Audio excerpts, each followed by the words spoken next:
ইনি হলেন গিয়ে বাংলাদেশের আলোচিত কন্টেন্ট ক্রিয়েটর রিপন ভিডিও। তো এর মাধ্যমে আমি আজকে এমন কিছু কথা বলতে চলেছি যেটা আপনারা কখনো কখনো কোনো দিন শুনেন নাই, এবং আপনারা শুনলে আপনার চোখ কপালে উঠে যাবে অলরেডি। হ্যাঁ, আমি এরকমটা আপনাদের মাঝে আজকে প্রকাশ করছি। তার মা এটিএন নিউজের সামনে একটা সাক্ষাৎকার দিয়েছে যে রিপন ভিডিও সে নাকি তার মাকে দেখে না, এবং বাবাও সাক্ষাৎকার দিল তার বাবাকেও নাকি সে দেখে না। সে তার বাবা মাকে ফালিয়ে রেখে সে অন্য পাশে গিয়ে বড় পাকা বাড়ি করতেছে, এটাও তারা সাক্ষাৎকার দিয়েছে। আর একটা কথা সব থেকে বড় হলো যে রিপনের মা এবং বাবা বলেছেন যে সে ভাইরাল হওয়ার পর থেকে তার বাবা মাকে নাকি সে দেখে না।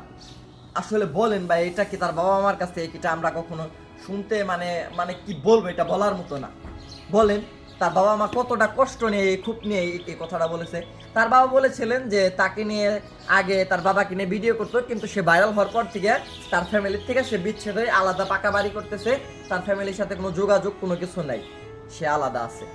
এবং এটিএন নিউজ আরেকটা জিনিস সম্প্রচার করেছে যে তার বাবা মা বলতেছে যে তার ছেলে সন্তান আছে এবং স্ত্রী আছে, কিন্তু রিপন ভিডিও এটিএন এর সামনে একটা প্রকাশ করলো যে তার স্ত্রী নেই। তাকে জিজ্ঞেস করার পরে সে বলতেছে যে আমার কোনো ওয়াইফ নেই। ওটা তাহলে জিজ্ঞেস করলো ওটা কে, তাহলে সে বললো যে ওটা আমার ভাবি।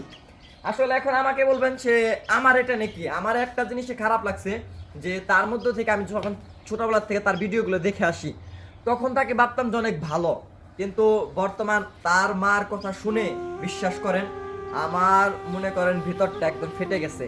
একটা কথা মনে রাখবেন, তার বাবা মা কখন কখন একজন সন্তানের নামে এরকম কোনো কিছু বলে, হয়তো সন্তান বা কোনো কিছু করছে বা মনে অনেক রাগ ক্ষোভ জেগে আছে এজন্য।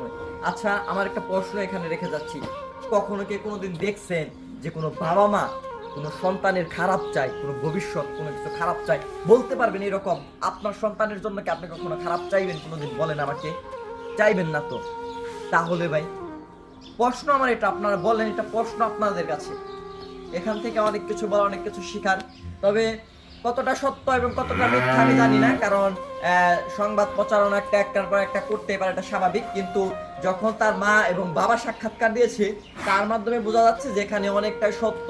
এবং কারণ মা বাবা কখনোই মিথ্যা কথা বলে না। এই পৃথিবীতে যা কিছুই হয়ে যাক, মা এবং বাবা তার সন্তানের জন্য সব কিছু করতে রাজি, তার জীবনটা পর্যন্ত দিয়ে দিতে রাজি।